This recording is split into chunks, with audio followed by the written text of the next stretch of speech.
وصلت مرحلة تدعين على والدك. اي الله لا يرضي، واريد اكون بالموت.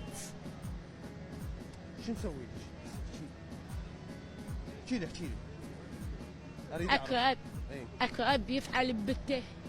لا حول ولا قوة الا. اهلك وين؟ بالمدينة. ليش تاركتهم؟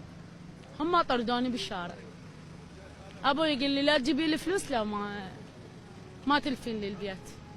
بس تبنين شابة يعني. شو اسوي؟ الفقير الا الله، صح لو لا؟ صحيح. هو الله هو اللي يستر عليه. ايش قد صار لك على هذا الوضع؟ من ذاك الشتاء لحد الان يعني صار سنة ست تقريبا. انسجاب الغراء وطلعتني. ليش وين كنتي؟ بالقناة يمها. ها. اي هاي شو اسوي؟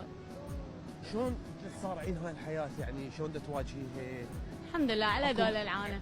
اكو انت بنية شابة يعني أي. اكيد تتعرضين مضايقات، تتعرضين لا، لهواي الحمد- تفاصيل، شارع هذا. لا الحمد لله والشكر وياي العالم وهاي أي. والشرطة ما يخلون. مقدرين وضعك يعني؟ اي هم قاعد يساعدوني، هم قاعد يعطوني فلوس وهم هاي. الإيجار شلون تدفعيه؟ اجدي. هيك يعني. اي الحمد لله والشكر.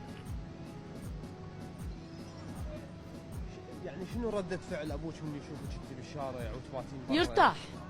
يرتاح. انا اقول لك يرتاح. يرتاح. اي حاولتي تحكين وياه؟